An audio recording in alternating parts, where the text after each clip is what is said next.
pero pronto ya también lo vamos a arreglar ese switch porque como que está peligroso. Bueno, sean bienvenidos una vez más a su iglesia Calvary Otay. ¿Cómo están? Bendecidos.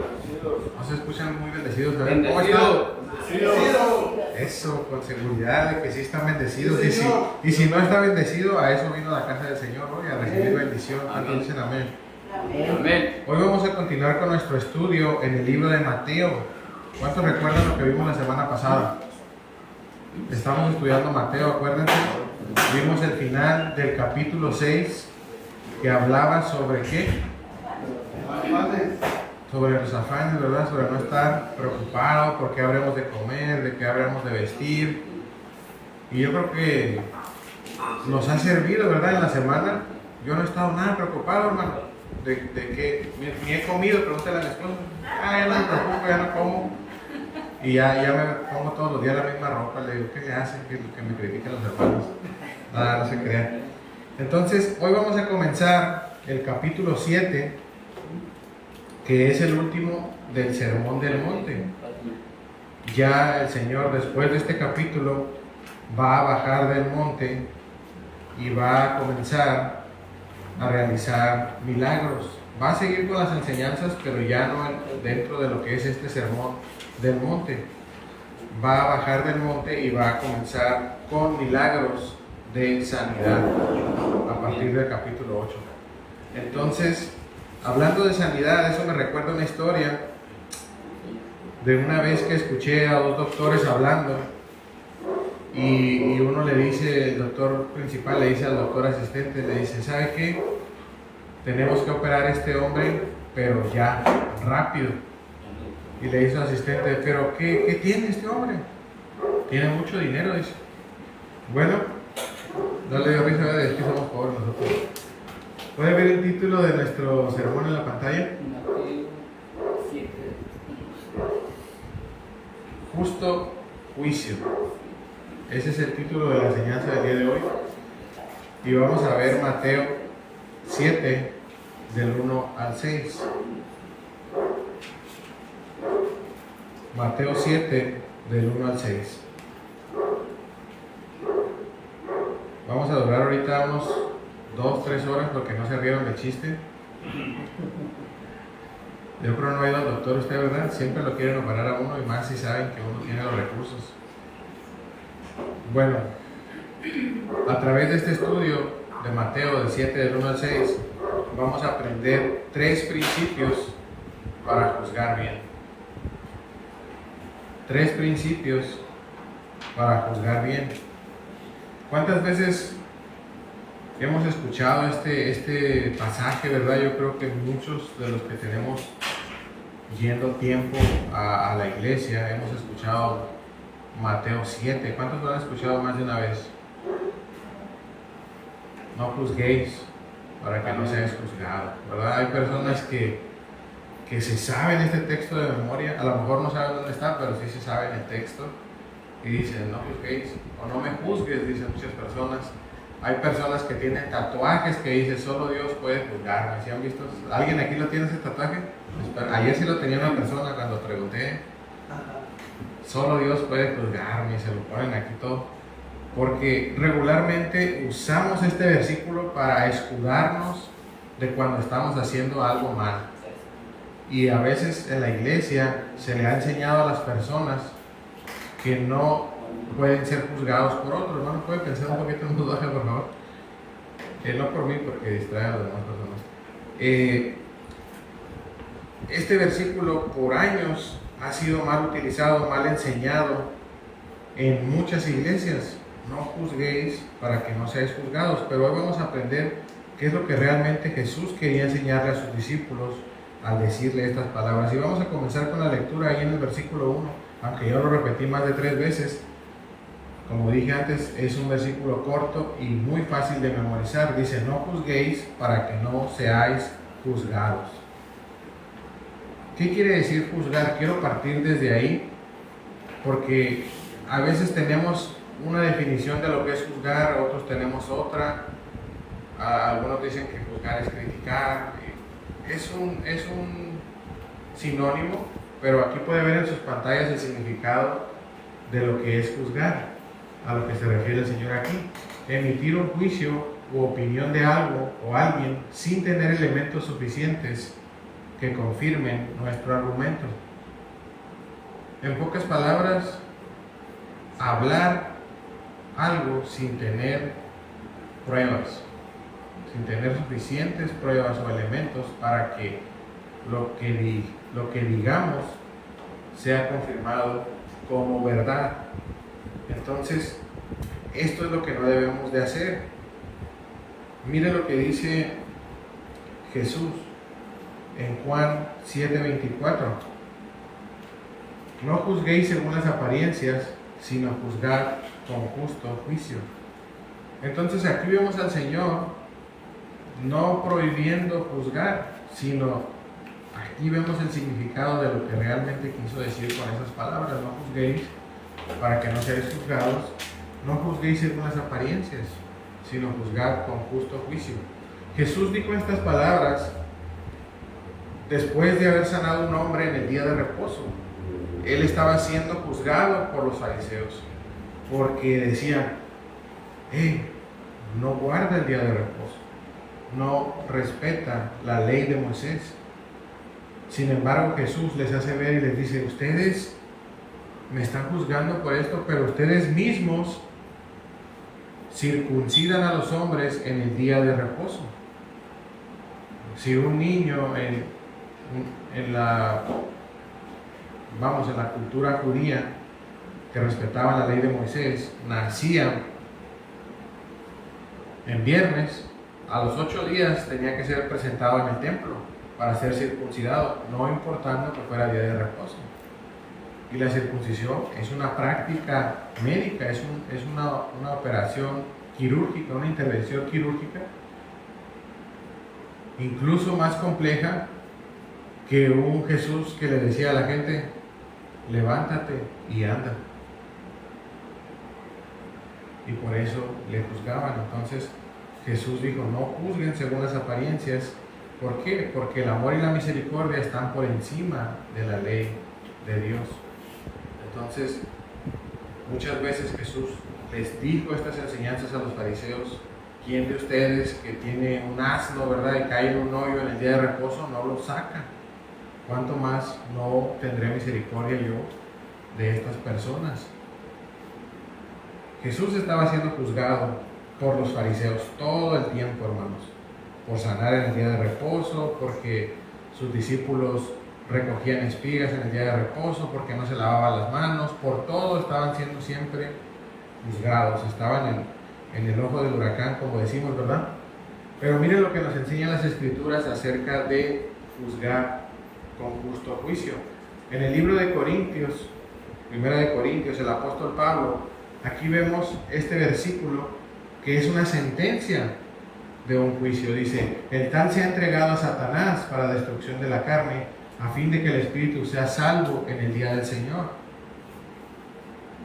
Estas palabras fueron escritas por el apóstol Pablo en la carta a los Corintios para dictar sentencia acerca de una persona en la congregación que estaba involucrado en un caso de inmoralidad. Dice la Escritura que este hombre tenía por mujer a la mujer de su padre y estaba siendo parte de la congregación. Entonces se le hizo un juicio, se le probó estas cosas y Pablo dice: échenlo fuera. Es una expulsión de la congregación por medio de un juicio. Claro que no se quedó así, nada más en una expulsión, sino que en la segunda carta a los Corintios, el apóstol Pablo, lo pueden ver en su pantalla, segunda de Corintios 2, del 5 al 7, dice: pero si alguno me ha causado tristeza, no me la ha causado a mí solo, sino en cierto modo, por no exagerar, a todos vosotros. Le basta a esta persona esta reprensión hecha por muchos. Así que, al contrario, vosotros más bien debéis perdonarle y consolarle, para que no sea consumido de demasiada tristeza. Por lo cual os ruego que confirméis el amor para con él, porque también para este fin os escribí, para tener la prueba de que si vosotros sois obedientes en todo, y al que vosotros perdonáis, yo también, porque yo también le he perdonado. Si algo he perdonado por vosotros, lo he hecho en presencia de Cristo, para que Satanás no gane ventaja alguna sobre vosotros, pues no ignoramos sus maquinaciones. Perdón. Aquí el apóstol Pablo le escribe a la iglesia en Corinto y le dice: ya fue suficiente con haberlo echado, perdónenlo y tráiganlo de vuelta. ¿Para qué? Para que Satanás no gane ventaja alguna sobre vosotros. Hubo un juicio, hubo una sentencia, pero también hay amor y hay misericordia por esta persona que fue descubierta en un pecado grave. Pero necesitamos hacer juicio. Jesús, cuando está en este sermón, en el monte, y dice: no juzguéis para que no seáis juzgados, en ninguna manera está prohibiendo que hagamos juicio sobre las situaciones que ocurren en nuestra vida diaria, en la iglesia, en nuestra casa, en nuestro trabajo. Mire lo que dice el apóstol Pablo a los Gálatas: mas si aún nosotros, dice, o un ángel del cielo os anunciare otro evangelio diferente del que os hemos anunciado, sea anatema. Quiere decir, ya saben ustedes, ¿verdad? Maldito o bajo maldición. Eso quiere decir anatema. Como antes hemos dicho, también ahora lo repito: si alguno os predica diferente evangelio al que habéis recibido, sea anatema. ¿Qué quiere decir el apóstol Pablo con esto? Que tenemos que hacer juicio sobre las cosas que escuchamos, que los predicadores enseñan desde este lugar y de cualquier otro. Si usted ve una predicación por internet, el apóstol Pablo nos exhorta a que hagamos un juicio de lo que estamos escuchando. Si algunos anunciara otro evangelio diferente al que hemos anunciado, sea anatema. Ahora, ¿cómo vamos a saber que estamos escuchando un evangelio diferente si no hacemos un análisis de lo que estamos oyendo?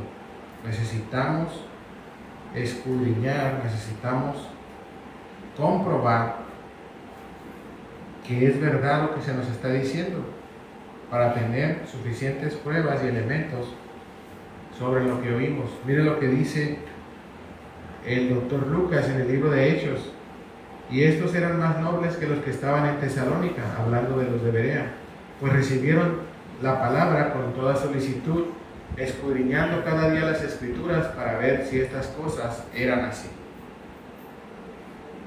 Estos hombres los hemos escuchado mencionar muchas veces, ¿verdad? Tenemos que ser como los de Berea. Hay otras versiones que dicen indagando, escudriñando, estudiando las escrituras para ver si era verdad lo que enseñaban los apóstoles. Y esa es responsabilidad nuestra también.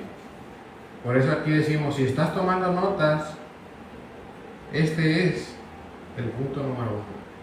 Porque usted con sus notas, cuando llegue a su casa, puede hacer esto: escudriñar, a ver qué enseñó el pastor, qué enseñó el maestro en la clase de los jóvenes. Voy a leer mi Biblia y voy a ver: no, se equivocó, es mentira lo que me dijo. O, sí, es verdad, es un hombre de Dios. Necesitamos hacer un juicio de lo que escuchamos también. Y luego vamos a volver al versículo, en la segunda parte. Estábamos en el no juzguéis apenas, hermano. ¿Para qué no vamos a juzgar? Para que no seáis juzgados. Ya vimos que no debemos juzgar sin tener los elementos suficientes.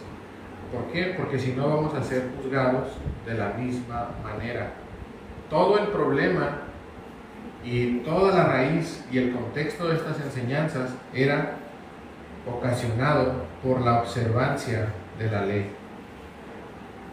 Acuérdense que Jesús en el monte estaba enseñando a sus discípulos, pero a la misma vez estaba dándole lecciones a los fariseos que estaban ahí presentes. Todas estas cosas eran dichas a causa de las prácticas que ellos tenían en el templo y con el pueblo de Dios. Entonces, la observancia de la ley, si usted no sabe qué es la observancia de la ley, es el cuidado del cumplimiento exacto y puntual de la ley. Los fariseos, hermano, eran los policías de la ley de Moisés. Hoy en día tenemos una ley, ¿verdad? En nuestro país tenemos un reglamento de tránsito, por ponerlo como ejemplo. Si usted maneja un automóvil, ¿cuántos manejan aquí? Hay policías de tránsito por todos lados, ¿verdad? Usted no sabe dónde están, pero si usted comete una infracción, aparece uno y está observando que sea cumplido de manera exacta y puntual el reglamento de tránsito. ¿Cierto o no? Y usted va a recibir una infracción en ese momento, porque ese es su trabajo de ellos, observar que todos cumplamos la ley. Entonces, los fariseos, digamos que hacían este trabajo de estar todo el tiempo paseándose por las plazas, caminando por las calles, dicen ensanchando sus flecos, ¿verdad? Sus filacterias, mostrándose con autoridad delante de las personas y diciendo: hey, mira ese, está cargando su lecho en el día de reposo. Mira, aquel hombre está sanando a otro hombre en el día de reposo. Estaban haciendo cosas indebidas en el día de reposo. Pero el problema de los fariseos era el mismo que hoy tenemos con nuestras autoridades, ¿verdad? Ellos quieren que nosotros cumplamos la ley, pero ellos a veces no las cumplen. Un saludo si nos está viendo algún policía. Nos dicen: no traigan vidrios polarizados. Ellos traen vidrios polarizados, ¿verdad? Entonces nosotros como pueblo decimos: hey, primero tú cumple la ley y después nos exiges a nosotros que la cumplamos. Y no digo que esto esté mal. Acuérdense que Jesús decía: hagan lo que ellos les dicen, pero no hagan lo que ellos hacen. Todo el problema era ese, hermano. Miren lo que dice Pablo a los romanos en Romanos 14:10. Pero tú, dices, ¿por qué juzgas a tu hermano? O tú también, ¿por qué menosprecias a tu hermano? Porque todos compareceremos ante el tribunal de Cristo. Pablo está diciendo: ¿tú por qué juzgas o menosprecias si tú también eres pecador? Es ahí donde está la raíz del problema.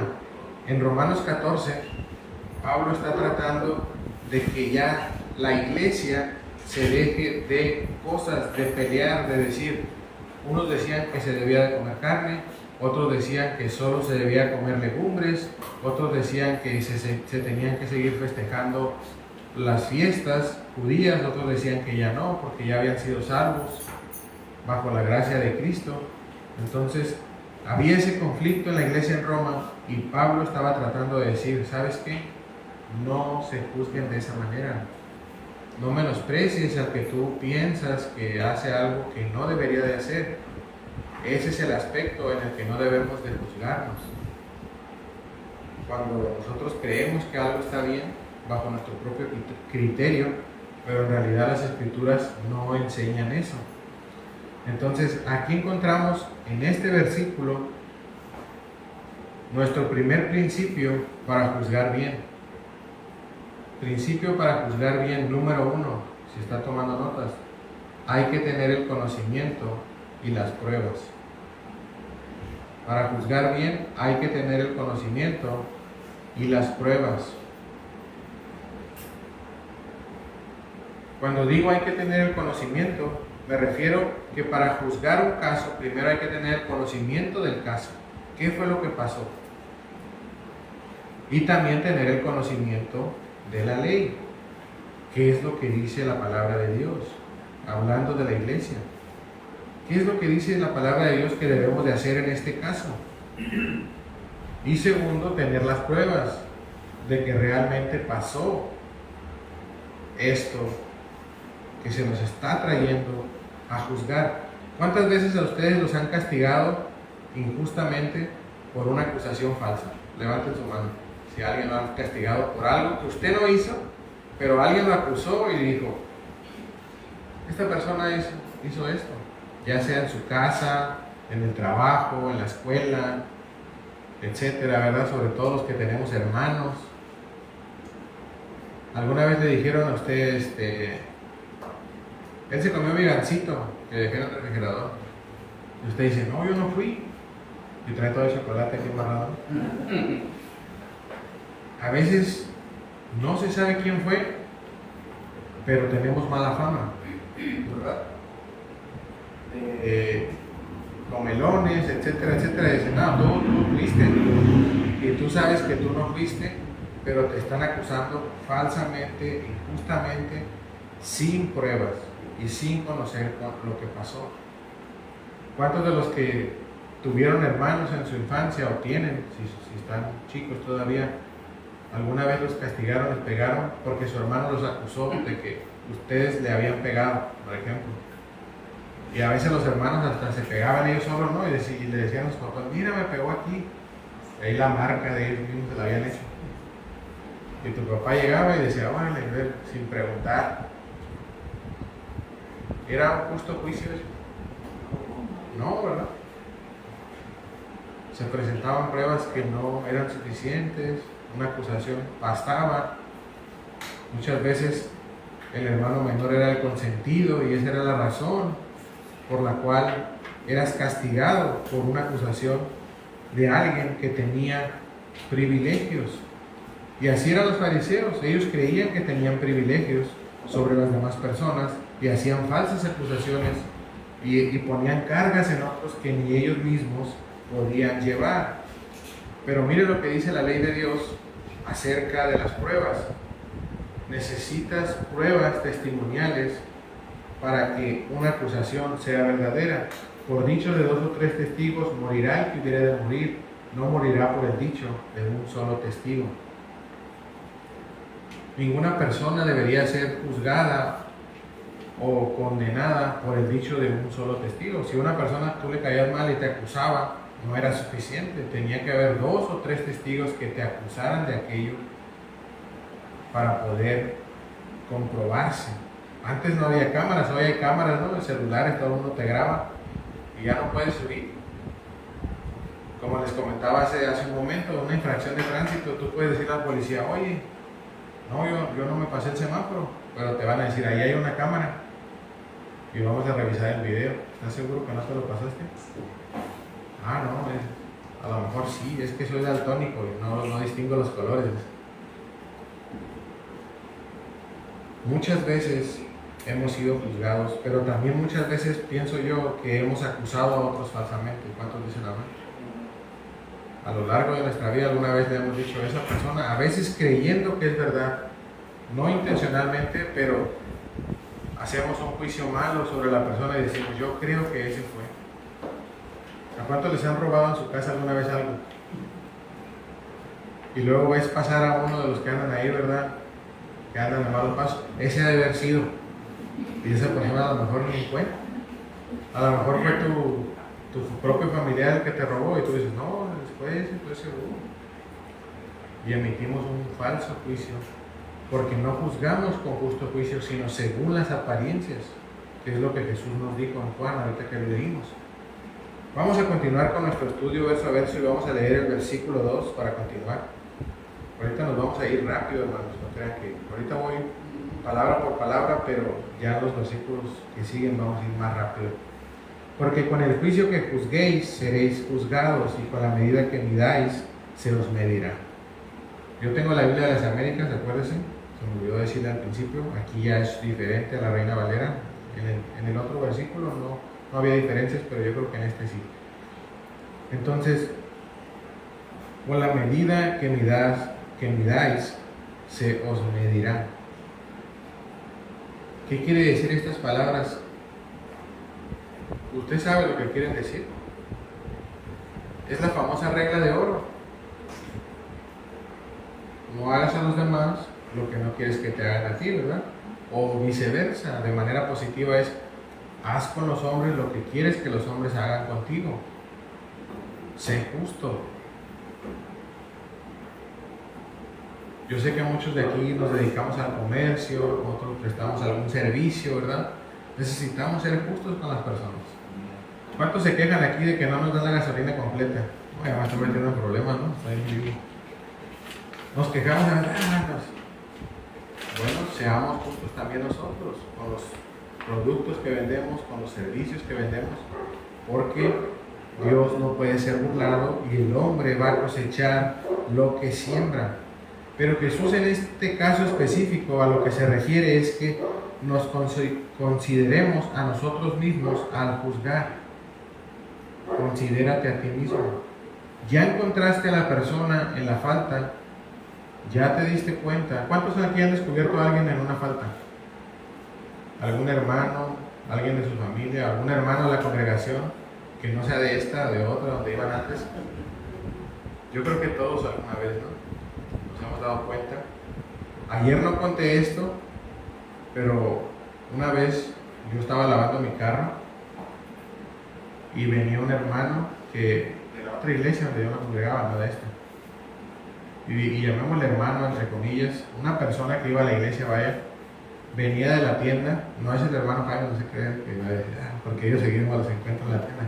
Venía un hermano de la tienda de ahí en la esquina de mi casa y yo estaba lavando mi carro y volteé y miré que traía una botella de esas cafecitas, ¿verdad? Que tienen un águila, no voy a decir de cuáles eran, pero yo volteé y lo vi y dije, bueno, quién sabe, que a lo mejor alguien lo mandó, ¿no?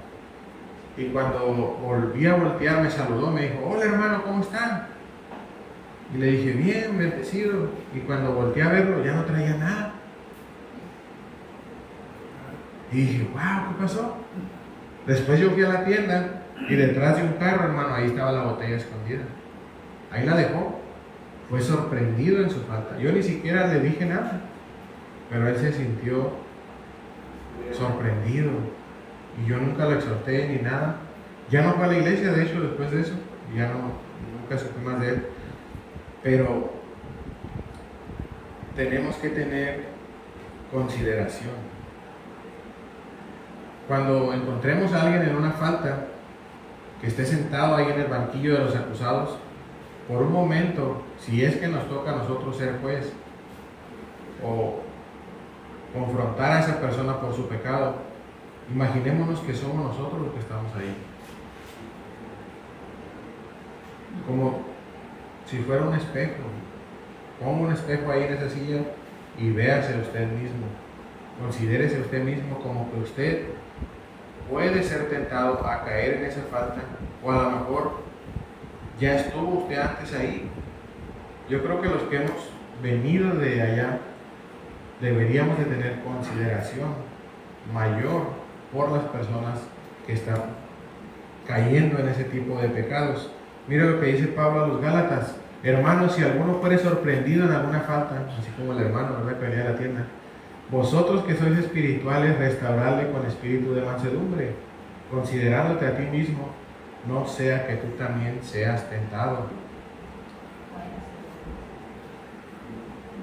Puedes estar tú en esa situación. Considérate a ti mismo. Jesús estaba tirando fuego en el monte, hermanos. Cada palabra que decía era para los fariseos.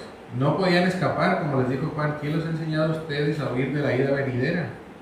Ellos ya estaban ahí, ellos estaban buscando de qué acusar a Jesús, pero cada palabra, cada enseñanza del maestro les caía como una pedrada, y no traían casco los fariseos, hermano. Jesús estaba hablando estas palabras a causa de ellos, porque ellos querían ser muy estrictos con los demás, pero no consigo mismos. Ellos no consideraban a las personas. Decían: tal persona hizo esto, lo vamos a apedrear, como hicieron con Esteban, ¿recuerdan? Lo culparon falsamente, lo acusaron de cosas que él no hizo, de blasfemia, y órale. No tenían consideración esos hombres, y así cometieron muchos crímenes en el nombre de Dios, sin amor, sin misericordia. Y aquí encontramos nuestro segundo principio para juzgar bien. Principio para juzgar bien número 2: ten misericordia y amor al juzgar. Ten misericordia y amor al juzgar. No importa, siempre vas a estar en una situación donde tienes que juzgar. Si eres padre de familia, un día tus hijos van a hacer algo y tú lo vas a descubrir, algo que no es bueno, y vas a tener que juzgarlo. Ten misericordia y amor para tus hijos. Tu cónyuge, si estás casado, ten misericordia y amor a juzgar sus faltas. Todos los días descubrimos algo que no nos gusta, ¿verdad? Tenemos que tener misericordia y amor al juzgar las faltas de los demás. En la iglesia, mayor amor. Ten misericordia y amor. Mire, voy a contar una pequeña historia de un hombre. Yo lo conocí. No voy a decir su nombre por respeto. Dios me permitió conocer muchas personas cuando me congregaba en otra iglesia y muchas iglesias que visité. Pero este hombre en particular era un hombre que servía a Dios con fervor. Y era un hombre duro, que te decía, ¿qué están haciendo aquí? Deberían estar predicando allá de sobre ruedas. Vámonos al basurero, órale. Así de repente, vámonos. Allá es donde está la necesidad. Era un hombre que hablaba duro. Todo el tiempo quería estar sirviendo a Dios, pero no tenía amor ni misericordia. Se enteraba de alguien que estaba en una falta y de volada, como normal no lo apedreaban porque no había piedras ahí cerca, pero con todo. Y un día fue descubierto él en su pecado y había caído en adulterio con otra persona de la iglesia, y él no reconoció su pecado, sino que la otra persona fue y lo acusó. Y esta historia es verdadera, nomás no voy a decir nombres, pero no crea que la invento nada más para ponerle sabor a la predicación. Dios me permitió ver esto. Y ese hombre, descubierto en su adulterio, nunca más volvió a pisar la iglesia. Estaba avergonzado totalmente. Y yo siento que él haber sido tan duro y tan sin misericordia, lo hacía que no podía acercarse y ser restaurado por haber sido así de duro. Fuimos a visitarle y así mismo. Ya no era el hombre que gritaba, que decía, que exhortaba, ya era un hombre así, totalmente deprimido. Murió en su casa, lejos de la iglesia, de la casa de Dios. Espero que Dios haya tenido misericordia de él, porque el Señor no es como nosotros. Pero por ser tan duro, por ser tan rígido con los demás, por ser tan estricto a la hora de ser descubierto en un error, te avergüenzas tanto que ya no quieres que te vean las personas. Tengamos amor, tengamos misericordia, para que cuando cometamos una falta seamos juzgados con amor y misericordia. Claro, no vaya a pensar, el hermano Felipe nos está diciendo esto porque de seguro anda en pecado y va a querer que no le digamos nada. No. Pero siempre tengamos misericordia, por si algún día somos tentados, alcancemos misericordia. ¿Qué dice Mateo 5, que lo acabamos de estudiar? Bienaventurados los misericordiosos, porque ellos alcanzarán misericordia. Amén. Amén. Vamos a leer ya para terminar del versículo 3 al 5. Dice, ¿y por qué miras la paja? Mi Biblia dice la mota, pero la de usted dice la paja que está en el ojo de tu hermano, y no te das cuenta de la viga que está en tu propio ojo. ¿O cómo puedes decir a tu hermano, déjame sacar la paja? Voy a decir la paja porque estamos en vivo. Del ojo, cuando la viga está en tu ojo, dice. Hipócrita, saca primero la viga de tu ojo, y entonces verás con claridad para sacar la paja del ojo de tu hermano.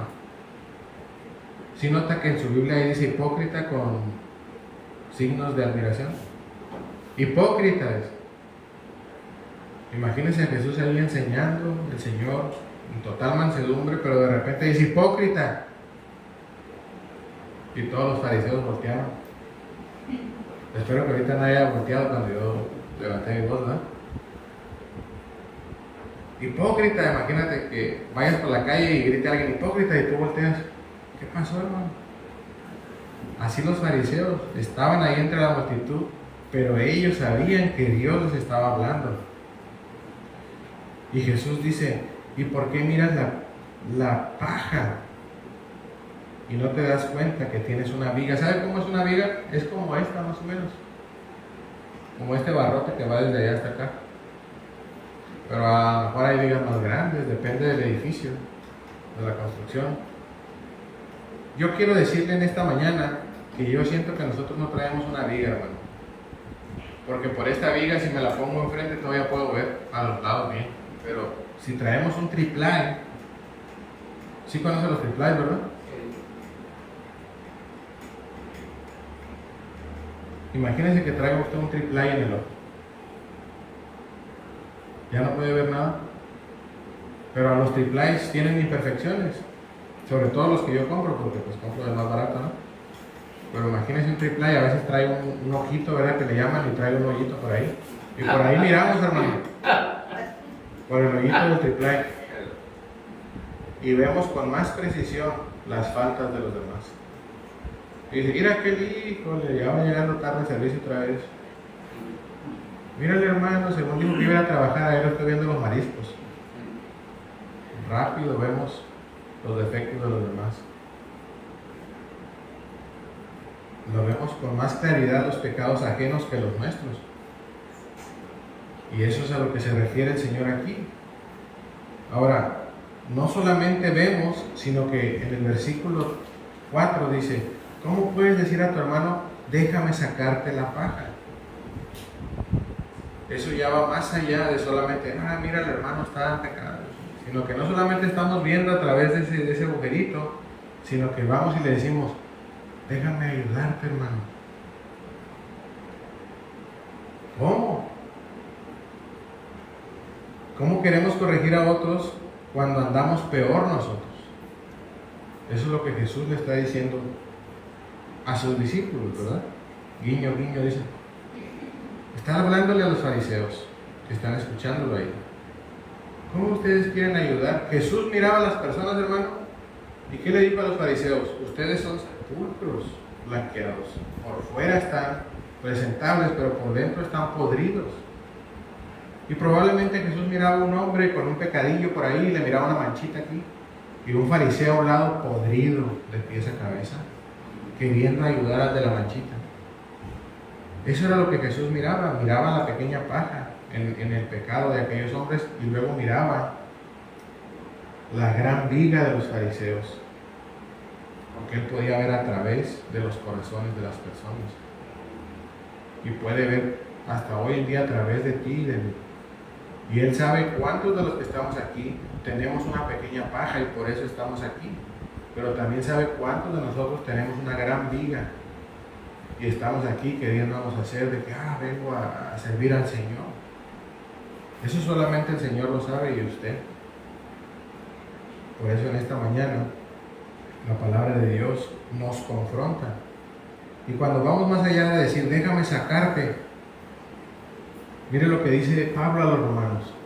He aquí tú tienes el sobrenombre de judío y te apoyas en la ley y te glorías en Dios y conoces su voluntad e instruido por la ley apruebas lo mejor y confías en que eres guía de los ciegos, luz de los que están en tinieblas, instructor de los indoctos, maestro de niños, que tienes en la ley la forma de la ciencia y de la verdad. Tú pues que enseñas a otro, no te enseñas a ti mismo.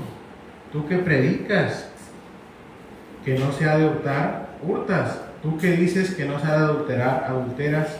Tú que abominas de los ídolos, cometes sacrilegio. Tú que te jactas de la ley, con infracción de la ley deshonras a Dios. ¿Por qué? Como está escrito, el nombre de Dios es blasfemado entre los gentiles por causa de vosotros.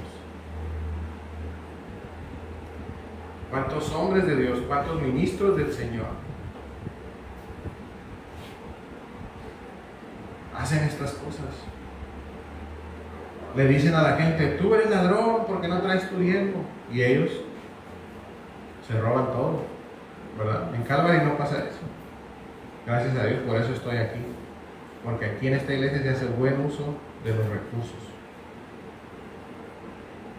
Pero hay otras instituciones, voy a llamarlas así, donde pasan estas cosas. Y Pablo les estaba hablando ahí a los judíos en Roma.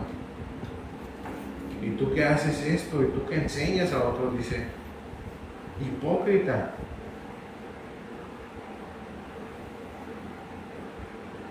Era para los judíos, en especial para los fariseos, pero también es para nosotros hoy en día esta palabra. Sí podemos ayudar, pero mire lo que tenemos que hacer. El versículo 5 nos dice, hipócrita, otra vez, saca primero la viga de tu ojo y entonces verás con claridad para sacar la paja del ojo de tu hermano. ¿Qué tenemos que hacer? Arrepentirnos. ¿Queremos ayudar a otros? Ese es un buen deseo. Que no sea nada más por estar señalando al otro de decir, mira, este está en pecado, está en pecado. No, si realmente queremos ayudar, tenemos que arrepentirnos primero. Sacar la viga, el triplaje, quitárnoslo, y ahora sí vamos a poder ver con claridad. Y podemos ayudar a los demás.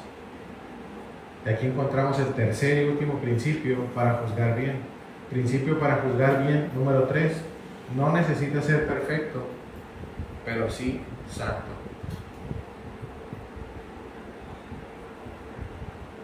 No necesita ser perfecto.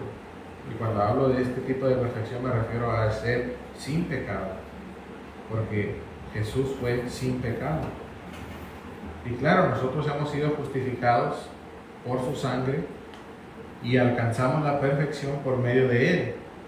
No vaya a decir, el hermano me está enseñando otra doctrina, ¿no? Ser perfectos como Él fue perfecto, pero sabemos que nosotros somos pecadores. Pero sí podemos ser santos. ¿Qué es ser santo? Apartado del mal. Apártate del mal. Vas a cometer errores, pero apártate del mal. Para ayudar a otros necesitas estar apartado del mal. Si estás en medio del mal, si estás viviendo una vida practicando pecado, no puedes ayudar a nadie. Necesitas ayuda tú primero. Arrepiéntete y dile al Señor, Señor, apártame de mí, sálvame, para poder yo ayudar a otros. Una aplicación que se me ocurre mucho aquí es, hay personas que llegan a tu casa, ¿verdad? No sé si han llegado a su casa y con un producto milagroso y le dicen, mire, este producto es para la diabetes, cura el cáncer también, bueno, de todo. Y yo le digo, no, yo no tengo diabetes. No, cáncer tampoco, no. Cura la hepatitis, no, tampoco tengo. Bueno, al último me dicen que me va a crecer el pelo para que se los compre, ¿verdad? Pero resulta que la persona que me lo está ofreciendo también está calvo. Y te ofrecen algo así y tú dices, mira, esto es para bajar de peso. Imagínense que yo llegara, oiga hermano, le vendo estas pastillas que son para bajar de peso. Aunque sí estoy bajando ahorita, pero no por pastillas. ¿Y usted qué me diría? Oiga, pues tómaselas primero usted, ¿verdad? Qué ridículo. Y es lo mismo que nos va a pasar a nosotros si queremos ayudar a otra persona y nosotros mismos estamos viviendo en pecado. La gente se da cuenta, hermano. Hueles a pecado.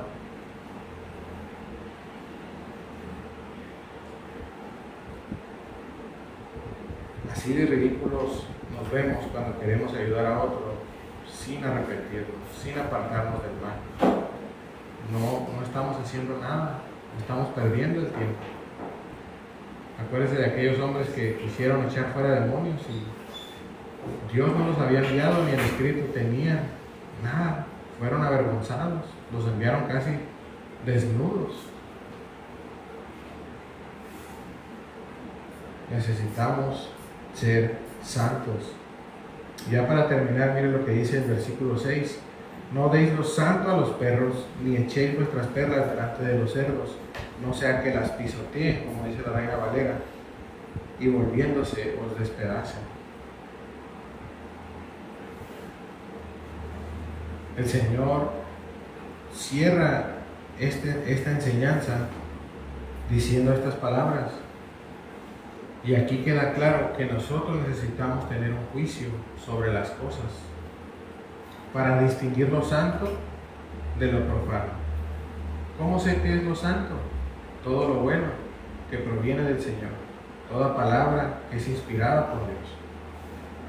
Pero ¿cómo sé quiénes son los perros? Para los judíos era fácil, decían, todos los que no son judíos son los perrillos, ¿verdad? El Señor mismo lo dijo, no es justo que yo le quite la comida a los hijos para dársela a los perrillos. Aquella mujer que le dijo, no, pero los perrillos también comen, ¿verdad? De las migajas. Pero hoy en día nosotros necesitamos tener juicio para saber estas cosas. No echéis las perlas delante de los cerdos. Necesitamos tener conocimiento, tener pruebas para saber distinguir entre lo que sí y lo que no. Pero, ¿cuál era la otra base? Tener amor y misericordia, para también no estar diciéndole a todo el mundo que no. No, tú no mereces escuchar la palabra de Dios. No tenemos misericordia, no tenemos amor. Y hacemos distinción y decimos, a este sí le hablo, a este no, porque ese es bien malo. No merece ser salvo. Tenemos que tener amor y misericordia. Y por último, necesitamos ser santos. Y esta es la enseñanza del día de hoy. Quiero preguntar si hay alguien aquí entre nosotros que no haya nacido de nuevo.